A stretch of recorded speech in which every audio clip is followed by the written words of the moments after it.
quisiera iniciar con una pregunta. Y esta pregunta es: ¿ustedes por qué creen que nosotros le tenemos tanto miedo a la muerte? Ahora, el que me diga que no le tiene miedo a la muerte, por favor, las mentiras no son del Señor. Porque usted y yo sabemos que vamos al cielo, ¿verdad? Por favor, cierren sus ojos y hagan una oración conmigo. Diga: Señor Jesús, te recibo en mi corazón. ¿Saben que vamos al cielo o no? ¿Y por qué nos sentimos tanto miedo a la muerte si el cielo es mucho mejor que acá? Porque estamos apegados acá, ¿verdad? Porque sí lo sabemos, pero no, todavía no. Todavía no, o sea, sí, pero más adelante. Y creo que uno de los mayores temores que podemos tener en la vida es ese: el temor a la muerte, el temor a que todo termine. Y puede ser, ahorita alguien me dijo por ahí, y eso que me dijo esa persona, le dije, yo también hubo una época en mi vida que decía lo mismo, y era: ¿será que el Señor no viene hoy? Y yo recuerdo que yo decía eso hablando de los cursos de finanzas, cuando estaba tan endeudado, y yo recuerdo que leía la palabra y la palabra decía: y paga a todo el que le debas. Y yo: Señor, no vienes hoy, que no sé cuándo voy a acabar de pagar todo esto que debo. Pero era esperar que el Señor viniera. Pero realmente, si se me hubiera parecido, no sé si lo hubiera dicho: sí, claro, me voy. Tal vez no hubiera sido así, porque son palabras ligeras que decimos, pero la verdad, como ustedes dijeron, estamos muy apegados a este lugar. Es más, ni nos gusta hablar de la muerte. A nosotros no nos gusta hablar de eso. Hablemos de otro tema, hablemos de algo diferente, pero hablar de la muerte como que no es tan agradable, ¿verdad? No es tan bueno el que nosotros lo hagamos. Y entonces estamos buscando siempre hacer cosas para sentirnos vivos. Y estamos pues cada cual diferente, algunos en el trabajo, algunos en el deporte, algunos en la distracción, en el esparcimiento, pero siempre estamos buscando algo para ser vivos. Hay un relato en la Biblia que me llama la atención, y bueno, esta es otra pregunta, pero no me la contesten, solamente piénsela. Pero ¿qué pasaría si un día a su casa timbraran, golpearan o lo llamaran de la portería y le dijeran: hay un señor acá, Jesucristo, que quiere entrar a visitarlo? ¿Usted qué diría? No, estoy ocupado.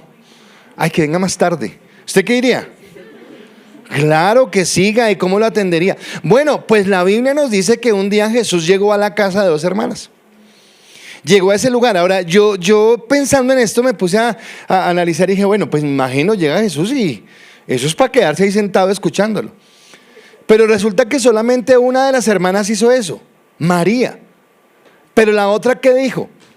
No, o sea, venga, tómese un tintico. Me acuerdo cuando yo estaba empezando el pastorado en la iglesia donde fui formado. Recuerdo que me estaba el pastor que me estaba entregando la zona, me estaba llevando por todas las casas a presentarme a las personas. Recuerdo que fuimos a la casa de Luz, y no sé, a la casa de Esperanza, bueno, a las casas de todas las personas que estábamos conociendo en esa época. Y llegamos a la casa de una señora, y creo que esa señora era Marta. Porque esa señora, recuerdo, era en Nueva Zelanda. Golpeamos y tenía un plástico negro porque estaba lavando, y tenía los guantes y eran unas gafas así, bajita ella. Y salió y dijo: hola, pastor, ¿qué quiere? No, que el pastor no. Yo estoy ocupada, pero sigan. Y nos sentó, y nos sentó en la sala. Espérenme acá un momentico. Y se fue. Al rato volvió con un tinto y dijo: tomen el tinto, ya vengo. Al rato llegó con un pedazo de carne asada y nos dio y dijo: y yo estoy ocupada, hasta luego. Comimos rico, la carne estaba sabrosa, pero no tuvimos la oportunidad de hablar con ella porque estaba ¿qué? Ocupada. Porque era muy importante lo que estaba haciendo. Estaba lavando, estaba teniendo al día las cosas y estaba en ese sentido. Ahora, esto le pasó a Marta cuando llegó Jesús. Dijo: Jesús, qué bueno que me vino a visitar, tan chévere. Pues estoy ocupada. Estoy muy ocupada, estoy haciendo muchas cosas, así que, es más, se enoja al ver que María, ¿qué hizo? María sí se quedó ahí. Y oiga, dígale que colabore, porque yo acá sí moliendo y ella. Y vemos dos actitudes diferentes. La una muy afanada haciendo cosas, y el afán que tenía le impidió en ese momento disfrutar ¿de qué? De la presencia de Dios. Oiga, estaba Jesús ahí. Estaba el mismo Dios encarnado ahí con ella, pero estaba muy ocupada. Ahora quiero preguntarle si nos pasa en la actualidad. Si Jesús anhela estar con nosotros, pero Jesús, es que estoy tan ocupado, es que tengo tantas cosas que hacer, o es que estoy tan cansado, o es que la serie está tan buena, o es que, qué sé yo, lo que sea, que no tenemos el tiempo para estar con ellos. Y entonces nosotros seguimos ahí en esa parte. Y ¿cuántos han escuchado un dicho que dice que uno nada se lleva? En esta tierra estamos, pero nada se lleva. ¿Cuántos hemos escuchado dicho? Y sabemos que nada se lleva uno. Y la pregunta mía entonces, ¿por qué estamos tan afanados por acumular? Porque yo sé que no me llevo nada, pero es un afán. Y es que tengo que trabajar, y es que tengo que hacer, y es que tengo que hacer el negocio, y es que tengo que casi, y ya no sé qué, y ya esto y esto. Y estamos en un corre-corre, porque al fin y al cabo ese corre-corre es lo que le da sentido a la vida, ¿verdad? Eso es lo que nos da bienestar, eso es lo que nos da alegría. O más bien eso es lo que a veces nos llena de estrés, de angustia, de preocupaciones, de un montón de situaciones que a veces tenemos en la vida. Así que tenemos miedo a la muerte. Ahora, sin importar qué, y porque ahora no es que estoy hablando por eso, por la guerra, pero ahorita la cosa está dura y tenemos que seguir orando por Israel y tenemos que seguir orando por todo lo que está sucediendo. Porque ya esa guerra no se limita solamente a la Franja de Gaza. Porque ya entonces resulta que están diciendo que la ira santa, creo que se la llaman algo así, y entonces están amenazando embajadas, están amenazando otros lugares y ya puede llegar a cualquier lugar, un aeropuerto, una embajada en Europa. Y uno dice, pues es en Europa, ¿no? Pues acá también puede llegar. Esta mañana escuchábamos con mi esposa que en Argentina fueron amenazados una embajada y un aeropuerto, porque puede llegar en cualquier momento, ¿de acuerdo? Y imagínese usted bien asustado con la muerte y la muerte a la vuelta de la esquina. Y asustado porque qué va a pasar, y entonces una cosa y la otra. Yo quiero confesarles algo, y sí es la verdad, pero a mí sí me da miedo la muerte en este momento. Pero ¿sabe por qué? Porque yo pienso en mis oris. Porque yo digo, bueno, y yo me muero, ¿y qué es eso que las oris? ¿Con quién la dejo? Señor, primero llévatela a ella y después si me envías a mí. Claro, porque me angustia saber qué va a pasar. Porque yo digo, ella depende 100%. No, Janice tiene las cuentas y tiene todo, es así fresca. Pero es que el problema es que Janice siempre está conmigo. Entonces donde me pesque a mí, la pesca a ella. Ese es el problema. Ahora, en ese sentido, entonces resulta que sin importar que sea, porque tuvimos un accidente, porque tuvimos una enfermedad, porque nos robaron, porque una pelea intrafamiliar, porque una guerra o por causas naturales, todos un día vamos a morir. Y esa es una realidad. Es una realidad que no cambia. A todos en algún momento nos va a llegar la hora, independientemente que sea más antes, más después, más jóvenes, menos jóvenes, pero a todos nos va a llegar el momento. Y generalmente cuando llega la muerte, nosotros siempre pensamos que es injusto. Siempre pensamos que ¿por qué? ¿Por qué esa persona? ¿Por qué ahora? ¿Por qué tan joven? ¿O por qué tal cosa? ¿O por qué si yo lo amaba? Si yo lo quería. Y lo vivimos. Es más, y no sé si me están viendo alguien, pero a veces pienso que somos egoístas. Porque hay señoras o personas que mueren viejitos y todavía no, pues deje descansar ya. Porque ya es esto. Perdóname, Esperancita, pero con doña Leito, gracias a Dios. Sabíamos que había recibido al Señor, gracias a Dios. Pero no el dolor, la tristeza, la angustia, todo lo que genera esta situación, ¿verdad? Entonces pensamos en la muerte, pensamos en las viudas, pensamos en los viudos, pensamos en los huérfanos. Pero pensamos en todo realmente en lo que debemos pensar. Y es no en la muerte, sino en lo que pasa después de la muerte. Porque por estar tan ocupados en el aquí, descuidamos lo que será el allá. O sea, estamos tan afanados en el aquí. ¿Se acuerdan la parábola que el hombre que mandó a hacer los graneros dijo, uy, ahora sí vivir acá 100 años? Y 100 años esa noche se murió. Pero él estaba tan afanado aquí, tan afanado en conseguir, en alcanzar, en levantar, que no encontró eso. Así que en medio de este panorama tan crudo, porque usted dirá, pero este pastor uno de miércoles viene acá que le den una palabra de aliento y este empieza a hablar de la muerte. Este pastor es como aguafiestas. Pero en medio de un panorama tan crudo, algo que me parece que es esperanzador y glorioso en Dios, es que, como hablábamos el domingo, Cristo no solamente es nuestro hermano mayor, no solamente nos llevó a ser los hijos de Dios a través de su sacrificio, sino que Él venció el imperio de la muerte. Y la palabra lo dice así, literalmente, Él venció el imperio de la muerte. Así que eso a lo que le tenemos miedo, no deberíamos tenerle miedo, porque Dios tiene el control. Y a veces olvidamos el entender en el Dios en el que hemos creído, en el entender la grandeza que tenemos de Dios. ¿Y sabe por qué? Le pregunto algo. Entre Marta y María, ¿quién conocería mejor a Jesús? María. ¿Quién era más laborioso? Marta. Pero ¿quién podía tener más confianza y saber que todo absolutamente estaba bajo la cobertura de Dios, bajo la dirección de Dios? Y ahora, ¿por qué nos cuesta a nosotros? Porque nosotros estamos tan afanados pensando que es porque nosotros hacemos, porque nosotros trabajamos, porque nosotros alcanzamos, porque, por ejemplo, lo que acabo de decir, imagínense, y si me pasa algo a mí, Isoris, bueno, Isoris no será hija de Dios. ¿Será que yo puedo hacer más de lo que puede hacer Dios? O sea, Dios sin mí no hace nada. Y entonces tenemos unas concepciones donde, aunque amamos a ese Dios grande, eterno, soberano, maravilloso, cuando tenemos nuestros problemas hacemos a Dios así, pequeñito.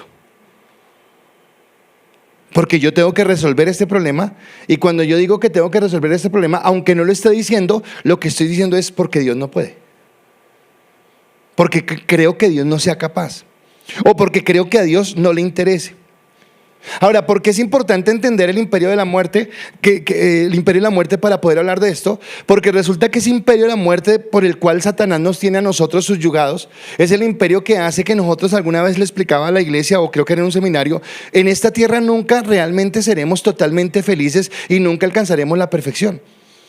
Porque vivimos en un mundo donde hay dolor, donde hay angustia, donde hay envidia, donde hay resentimiento, donde hay enfermedad, donde hay dolor, donde hay desastres naturales, donde hay guerras. Ese es el mundo en el que vivimos. Y no podemos aislarnos.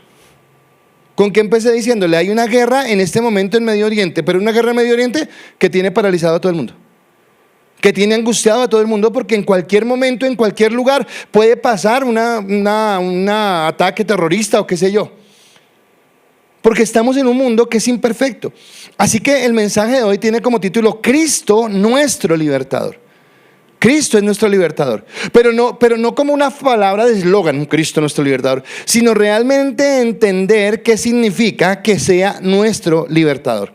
En la carta de Hebreos nos continúa diciendo, y estamos en el capítulo 2 y ya vamos en el versículo 14 y 15, dice: así que por cuanto los hijos participaron de carne y sangre, Él también, está hablando de Cristo, participó de lo mismo, para destruir por medio de la muerte al que tenía el imperio de la muerte, esto es, al diablo, y librar a todos los que por temor a la muerte estaban durante toda la vida sujetos a servidumbre.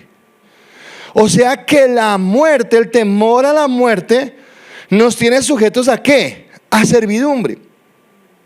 Porque usted no quiere morir, porque usted está siendo siervo del diablo acá, pues no usted ni yo, sino la gente, en sus afanes, en sus corre-corres, en las cosas que está haciendo, y no puede mirar más allá a lo que Dios nos quiere mostrar, a lo que Dios nos quiere dar. Por eso mi primer punto es que Él se hizo uno de nosotros. ¿Y qué significa que se hizo uno de nosotros? Que Él, para identificarse, entró a vivir como nosotros. Creo que esto lo he dicho en los últimos 2 o 3 mensajes, pero lo quiero repetir ahora. Cristo lo entiende a usted en sus angustias. ¿Se acuerda esa propaganda de Dolorán? ¿Sufre usted de no sé qué? Sí, doctor. ¿Sufre usted? Sí, doctor. Pues Jesús, cuando le pregunta a usted, ¿tiene problemas económicos? Yo sé que tal vez es no tener dinero. ¿Tiene usted problema porque la gente no lo quiere y lo mira feo? Jesús sabe qué es eso. ¿Sabe usted o se ha sentido alguna vez traicionado? Jesús sabe qué es eso. ¿Se ha sentido solo, como que nadie lo quiere en el mundo? Jesús sabe qué es eso. Y lo sabe porque Él atravesó, porque Él pasó por cada una de esas circunstancias para identificarse con nosotros, para que nosotros pudiéramos entrar a lo que Él quiere. Ahora, cuando dice que se hizo de nosotros, hay un versículo que nosotros leemos generalmente en Navidad y siempre nos parece tan lindo porque es que suena tierno, pero no entendemos la dimensión de lo que dice. Mateo 1:23 dice: he aquí una virgen concebirá y dará a luz un hijo, y llamará su nombre Emmanuel, que traducido es Dios con nosotros. Pero ese Dios con nosotros no es simplemente como que vino y nos visitó, sino Dios con nosotros es estando realmente con nosotros. ¿A qué me refiero?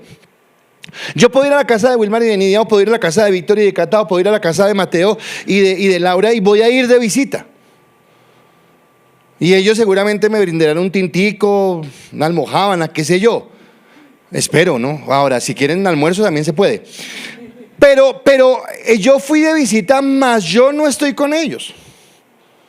Yo no sé qué pasa cuando el pastor y la pastora salen y cerraron la puerta. Si son tan amorosos como los vi en la visita, o si son más amorosos que cuando el pastor estuvo, o si el amor termina cuando el pastor se va.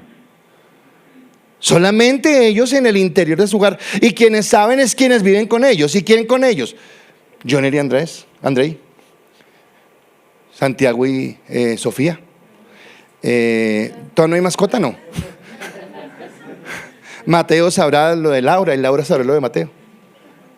Pero los que están son los que están ahí. Ahora, Cristo con nosotros sabía o entendió porque estuvo con nosotros, porque se movió en medio de nosotros, porque Él pagaba impuestos, porque Él era bajo el gobierno romano, porque sabía lo del sumo sacerdote, porque cumplía las tradiciones, porque cumplió la ley. Todo lo que había, Él sabía, porque era uno con nosotros. Ahora, cuando la palabra dice, ahí en Hebreos dice, porque los hijos participaron de carne y sangre, y Él también participó. Resulta que cuando usted va al griego, las dos palabras parecen iguales, pero no son iguales. Cuando habla de nosotros, dicen participaron. El participar dice que todos nosotros somos de una misma naturaleza. Entonces yo participé con cada uno de ustedes de carne y sangre. Listo, somos iguales, tenemos la misma naturaleza, los mismos problemas, las mismas angustias, las mismas debilidades, los mismos problemas, los mismos pecados. Pero cuando dice que Cristo participó, en el griego no se refiere a lo mismo, sino que dice que Él se hizo para pertenecer. O sea, Dios no era carne y sangre como nosotros. Dios no tenía la naturaleza de nosotros. Dios no vivía como nosotros, pero se hizo como nosotros. No solamente para entendernos, sino que a mí me impacta esto, y déjeme volverle a decir lo de la muerte, y espero que sea profundo. Esta mañana teníamos una conversación con mi esposa, y obviamente no es un mensaje de no haga nada. No, hay que trabajar, y usted me entiende lo que estoy diciendo, pero es el mensaje. Pero ¿cuál era el fin supremo de Cristo cuando vino a la tierra? No, el fin último. ¿A qué vino Jesús a la tierra? A morir. ¿Y a morir en dónde? En la cruz. O sea, ¿usted se imagina ese propósito de vida? Ese propósito de vida fue la cruz. O sea, que Él sabía cada año que pasaba cuál era su destino. Ahora, ¿por qué Él quiso hacer eso? ¿Por qué se hizo como nosotros y por qué quería esto? Porque era la única manera, escúcheme, era la única manera de ofrecernos redención. Ahora, ¿qué significa redención? Libertad de la muerte. O sea, la única forma donde usted y yo podíamos ser libres de la muerte, libres de las consecuencias de la muerte, libres del imperio de la muerte, era que Jesús viniera, se hiciera hombre, tuviera nuestra naturaleza y fuera a la cruz para que Él pudiera pagar ese precio. Por eso mi segundo punto es: destruyó el imperio de la muerte. Jesús destruyó el imperio de la muerte. Dice el autor de Hebreos que por medio de su muerte, o sea que la muerte fue el camino, la muerte fue el instrumento. Entonces sí, claro, Jesús en su vida terrenal sirvió, en su vida terrenal nos enseñó, en su vida terrenal hizo milagros, en su vida terrenal nos permitió conocer al Padre a través de su prédica y de su enseñanza. A uno de sus discípulos le dijo: ¿cómo así? ¿Quiere ver al Padre? El que me ha visto a mí, ha visto al Padre. Así que Él dio a conocer al Padre. Pero en medio de todas esas bendiciones que pudo tener las personas que estuvieron con Él en su ministerio, el fin último era la muerte. El fin último era ir a la cruz del Calvario. Y Cristo usa su muerte, escúcheme, como el arma que iba a destruir el imperio de la muerte. Ahora, por un momento, cuando yo le hablo de muerte, generalmente usted está pensando en la muerte del velorio cuando va al funeral pero yo estoy hablando de la muerte o las consecuencias de la muerte. Nos apartó de Dios, nos dio una naturaleza pecaminosa, nos apartó del amor del Padre, hizo que fuéramos enfermos, hizo que entre nosotros hubieran envidia, resentimiento, rencillas. Todo eso son condiciones de la muerte. ¿Por qué Marta decidió más bien hacer oficio y no atender a Jesús? Porque en su naturaleza pecaminosa, ella creía que no podía perder un minuto. Tengo que hacer, tengo que producir, no me puedo dejar ganar de las cosas. Para ella ver a María era perder el tiempo. María está perdiendo el tiempo. ¿A esta niña será que no le enseñaron a ser productiva? Sí, qué bueno que Jesús vino a hacer visita, pero venga un domingo por la tarde, pero hoy, jueves en la tarde, cuando estamos haciendo el aseo del fin de semana, ¿a qué viene? Porque está muy ocupada, porque está muy llena de cosas. ¿Y cuántas veces estamos tan llenos de cosas? ¿Cuántas veces estamos llenos de problemas y de circunstancias y de cosas que nos llenan y nos llenan y nos llenan y nos cargan, y parece que en la noche nos acostáramos a dormir y nos levantamos más cansados y llena de todos los problemas, y hoy qué voy a hacer y cómo voy a resolver esto y cómo voy a resolver, y problemas y problemas y problemas, que no descansamos en el Señor y que no entendemos la gracia que Él tiene para nosotros? Así que Él conquistó la muerte. ¿Y cómo la conquistó? A través de la resurrección, porque Él vivió entre nosotros, se hizo como nosotros, padeció todo lo que nosotros vivimos, fue a la muerte que nosotros deberíamos tener. Pero ¿dónde vence Él? Donde resucita. Al resucitar, Él vence ese imperio y arrebata a Satanás el poder que tenía sobre nosotros. Ahora, dice en Hebreos, ¿qué nos tiene atemorizados? El temor a la muerte. Entonces, obviamente hay muchas cosas que nos van a angustiar. Una quiebra económica nos puede angustiar, una ruptura sentimental nos puede angustiar, perder un proyecto nos puede angustiar. Pero realmente no creo que nada nos angustie más que el saber que estamos a puertas de la muerte, que el saber que se terminó el ciclo en esta tierra. Eso nos genera una angustia, una cosa terrible, y es la manera como el enemigo dice que nos ha llevado a dominarnos, a subyugarnos. Pero dice que Él destruyó ese imperio. Ahora, lo que me encanta saber es que aunque el imperio de la muerte está gobernado por Satanás, no es que Satanás pueda hacer lo que él quiera. Y acá me encanta a mí el control que tiene Dios sobre todos. Creo que todos acá hemos leído o escuchado alguna vez la historia de Job. Y sabemos cómo en los primeros capítulos el enemigo se ensaña en contra de Job y empieza a hacer una serie de cosas. En estos tiempos de guerra, y esto que le voy a decir es un poquito profundo, espero que lo entienda. Pero ¿quién permitió la muerte de los hijos de Job? O sea, quien los mató fue el enemigo, pero Dios lo permitió. O sea, nada sale de la voluntad de Dios. Y lo cierto es que todos vamos a morir en algún momento. Por eso digo, ahora, no estoy diciendo que sea inhumano. Sí, claro, duele la muerte y un siniestro y que bombardeen un hospital, que fue lo que pasó. Claro, duele. No estoy diciendo que no nos debe importar. Pero a lo que voy es que a veces le damos ese énfasis a esa muerte y no entendemos es que lo más duro no es morir, sino que lo más duro es morir sin Cristo. Porque al fin y al cabo todos vamos a morir. Entonces usted no está exento, yo no estoy exento que salgamos de este lugar y hay un accidente, yo no estoy exento de eso. Pero lo duro no es la muerte, sino lo duro, realmente lo duro, cuando tengo el conocimiento de Dios, es morir sin Él. Es saber que no tengo una esperanza, es saber que no tengo aún una esperanza en Dios. Ahora, cuando hablo de que Dios tiene el control, entonces recuerde que en las pruebas que le estaba colocando el enemigo a Job, porque Dios se lo permitía, en Job capítulo 2 versículo 6, Dios le dice al enemigo: y Jehová dijo a Satanás: he aquí, él está en tu mano, mas guarda su vida. Hasta acá puede llegar. Listo, enférmelo. Le dio la sarna, se rascaba con tiestos, pero no iba a morir.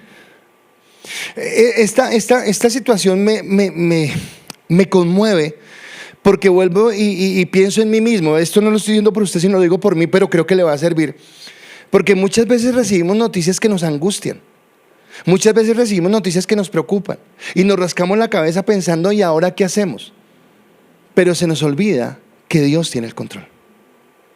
Se nos olvida que por encima de todo, Dios es el que nos está guardando, Dios es el que nos está cuidando, y nada más allá de lo que Dios permita puede suceder. Y que a veces cuando Dios permite situaciones en nuestra vida, no es que Dios sea malo, no es que se esté vengando porque tal vez está enojado porque pecamos mucho o algo, sino que al hijo que se ama se disciplina, y a veces Dios permite situaciones porque a través de esas situaciones vamos siendo pulidos, vamos siendo moldeados, vamos siendo levantados a lo que Dios quiere. Y Dios va formando en nosotros un carácter. Así que nada de lo que está pasando ahora mismo en la Franja de Gaza, nada de lo que está pasando en Colombia, nada de lo que está pasando en este momento en tu vida está por fuera de la voluntad de Dios. Tal vez Él te ha permitido tomar más las decisiones, desviarte un poquito del camino, sentir angustia. Pero es porque tal vez esa angustia es la que te lleva a volver a colocar los ojos ¿en quién? En el Señor. Yo recuerdo que cuando yo estaba apartado del Señor, ese tiempo que estuve apartado, yo todo el tiempo sabía que un día tenía que volver al Señor.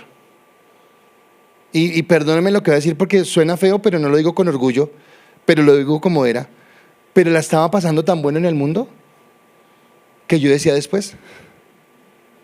Y Dios lo permitió. Y sí, porque el pecado es agradable. Hasta que llegó el momento donde Dios dijo hasta aquí. Y cuando Dios dijo hasta aquí, colocó mi rostro contra el suelo. Y me dijo, o entiende o entiende. Porque a veces Dios permite esas circunstancias para detenernos. ¿Y sabe por qué lo hace? Porque nos ama, porque nos escogió, porque nos apartó.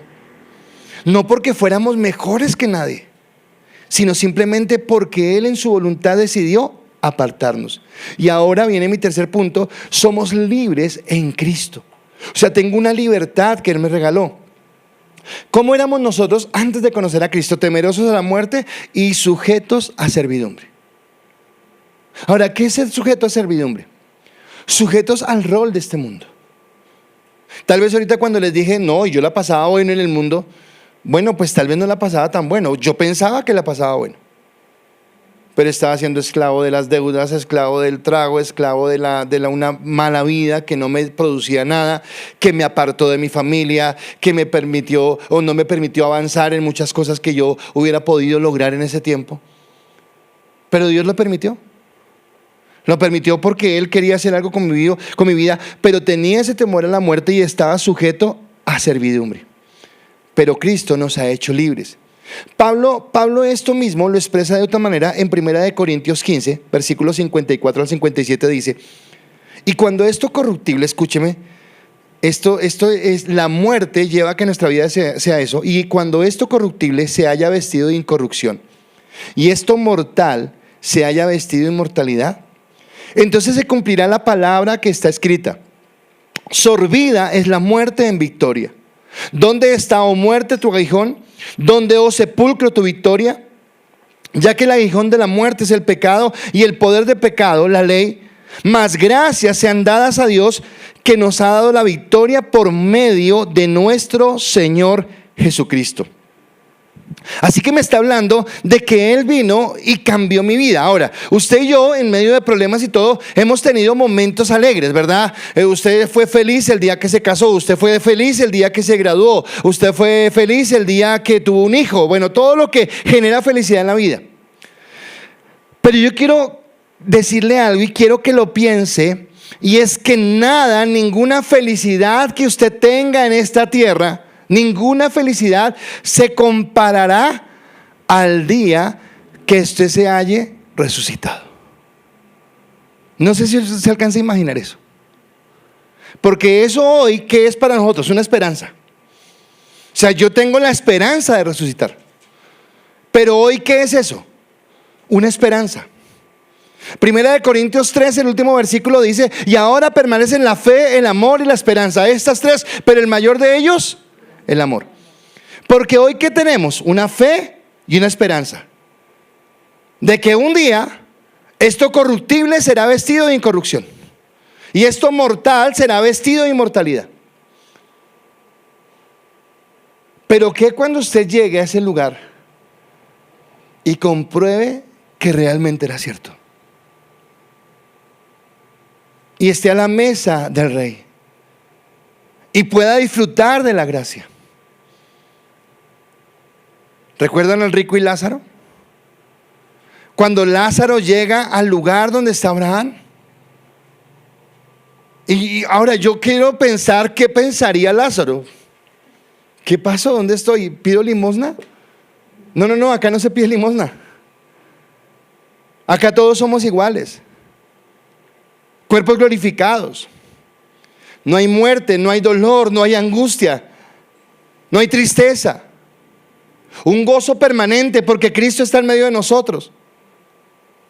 Pero estamos tan afanados acá, estamos tan mirándole acá, que si me quiso, que si no me quiso, que si me miró, que si no me miró, que si hago, que si no alcanzo, que si lo tengo, que qué pensarán de mí, si alcancé esto, si no logré esto, si tuve, si no tengo. Buscando la aprobación de la gente, buscando la aprobación de las personas, que olvidamos buscar la aprobación que realmente tiene valor, y es la aprobación de Dios, el amor de Dios, la gracia de Dios. Ahora, Pablo se burla de la muerte. Pablo se está burlando de la muerte, la está comparando con una abeja y está diciendo: y el aguijón de la muerte, y dice que el aguijón de la muerte es revelada, ¿por qué? Por la ley. Recuerda que en Romanos Pablo también dijo que nosotros no sabríamos qué es malo si la ley nos dijera, porque no sabríamos qué es envidia si la ley no dijera no codiciarás. Y cuando la ley dijo no codiciarás, oye, yo soy como codicioso, yo no me he dado cuenta, pero sí como que codicio. Sí, como que tengo rabia. Yo voy a negra, ¿cómo la amo? Que le voy a pedir perdón por segunda vez en un solo día. No, pero es que ¿qué día vi el corazón que tenemos? Wilmar y Nidia nos invitaron a comer, ¿qué noche? Y resulta que pedimos alguna bebida que tenía 2 cerezas. Y mi esposa me miró y me dijo: yo quiero una. Y en serio que actué como un chino chiquito, porque Yani me dijo quiero una, y yo, pero no le dije nada porque estábamos ahí en la charla, entonces seguimos charlando. Pero créanme que me empecé a sentir mal. Yo empecé a pensar, ¿por qué hice eso? Eran 2 cerezas. Me pude comer una y darle la otra. Y yo dije, ¿por qué hice eso? Ahora, yo sé que eso me pasa a mí nomás. Yo sé que Laura le ofrece a Mateo. Yo sé que Mateo le ofrece a Laura. Yo sé que Víctor a Cata y Cata a Víctor. Y Angie le ofrece a Nicolás lo mejor. Solo me pasa a mí. Pero la pregunta fue, ¿por qué hice eso? Es porque tal vez el Espíritu Santo estaba revelando el aguijón del pecado que hay en mí. Que somos egoístas, que somos envidiosos, que pensamos más en nosotros que en los demás. Pero dice acá la palabra que la gracia de Cristo quitó ese aguijón, que Él nos liberta porque Él conquistó la muerte. Porque tal vez cuando seamos glorificados y estemos en el restaurante del cielo comiendo, seguramente no le daré una, le daré las 2 y no tendré problema. Porque en nuestro corazón ya no habrá esa naturaleza pecaminosa que nos lleva a actuar como de una manera egoísta, de una manera envidiosa, de una manera orgullosa.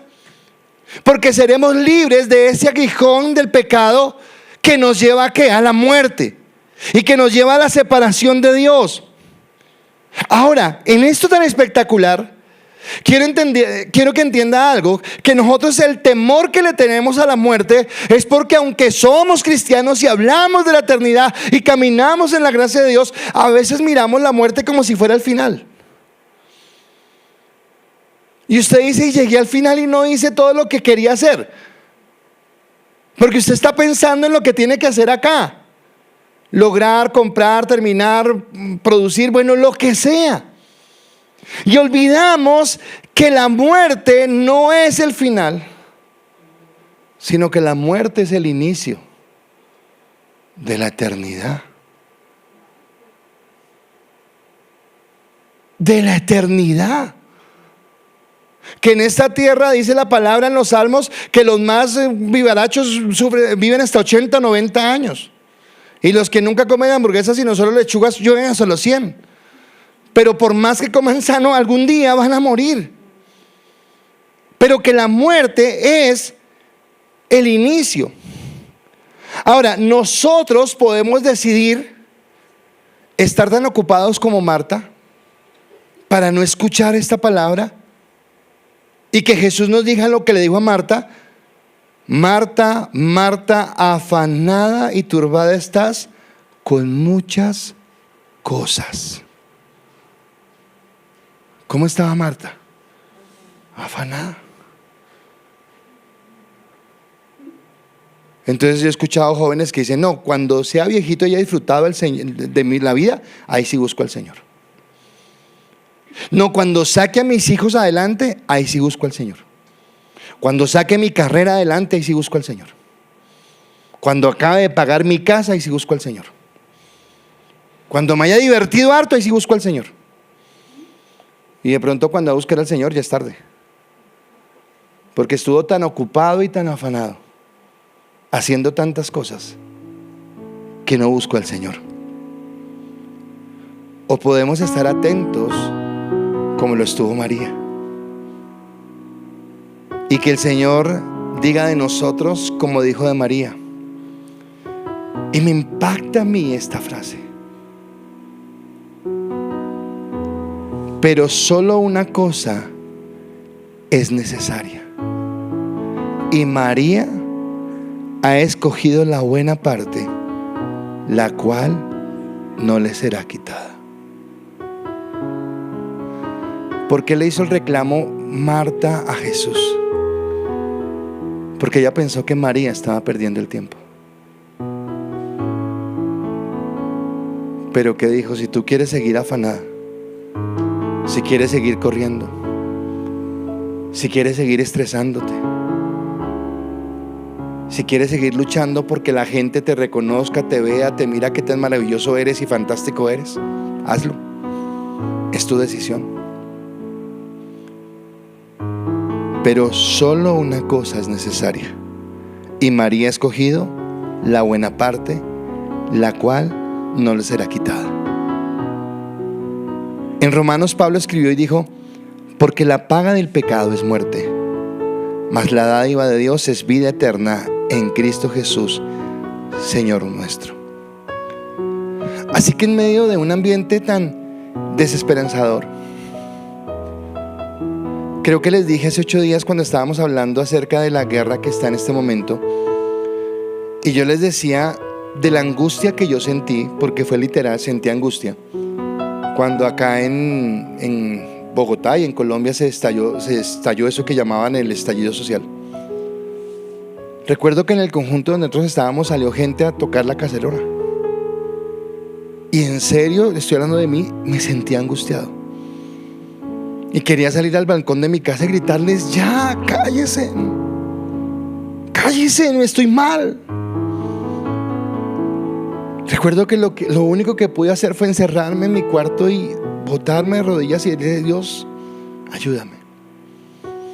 Ahora, si eso me angustió tanto, yo no sé qué está sintiendo la gente que no está esperando que suene una cacerola, sino está esperando en qué momento cae un misil, en qué momento entra un ejército y los liquida con bala. ¿Y dónde quedaron tantos afanes, tantos esfuerzos, tantas cosas? La muerte no le llega al más viejo. Alguna vez escuché algo en un funeral y a mí se me quedó grabado, porque la persona que estaba predicando en ese funeral dijo algo así como que no crean que hay una fila cronológica donde el más viejito acá es el que sigue y ahí vamos en orden. No, no. Mueren viejos, mueren adultos, mueren jóvenes, mueren niños. Y es algo normal de la vida, y sí, duele. Pero duele más cuando no estaba Cristo en el corazón. Yo muchas veces le digo a mi esposa, porque a veces vamos a sepelios y veo el dolor y porque se murió la mamá, el papá, la abuelita. Y yo le pregunto a Yanni si será que era que yo no quería a mi mamá. Pero tal vez, y lo digo en serio, sí, claro, yo extraño a mi mamá y a veces me da nostalgia, pero tengo la certeza de que ella murió con Cristo. Y tengo que la certeza que está con el Señor.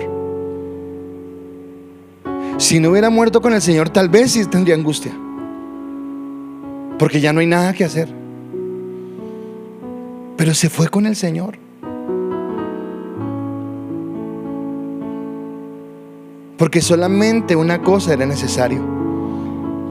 Así que la muerte que está a la vuelta de la esquina nos deja solamente con dos absolutos que no cambian.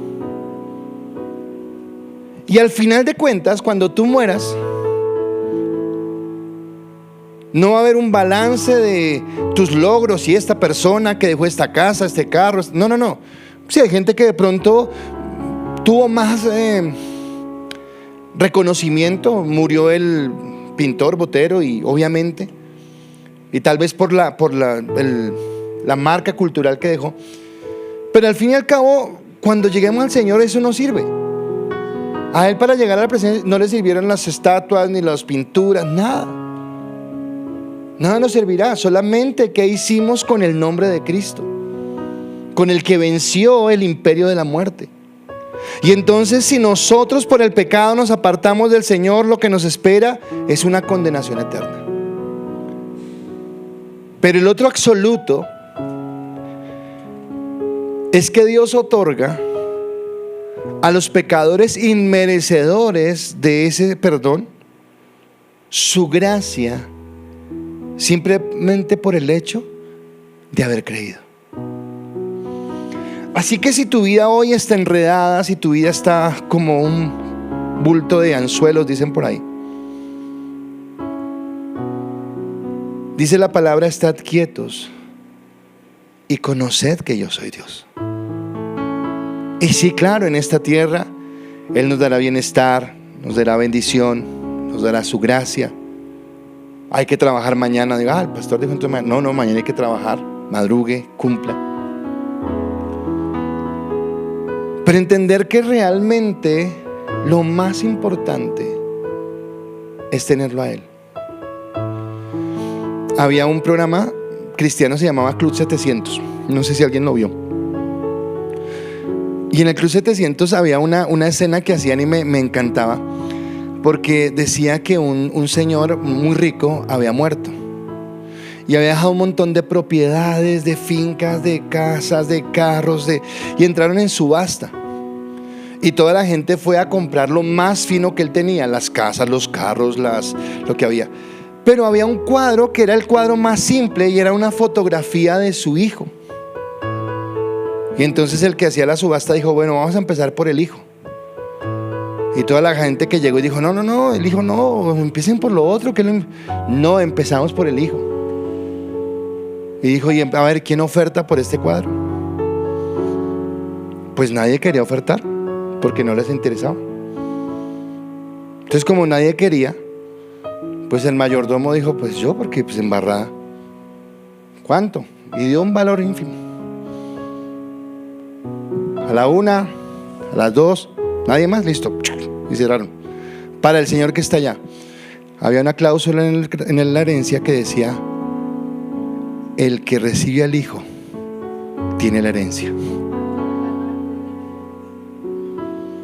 Y a veces estamos mirando tanto la herencia que nos olvidamos de mirar al hijo.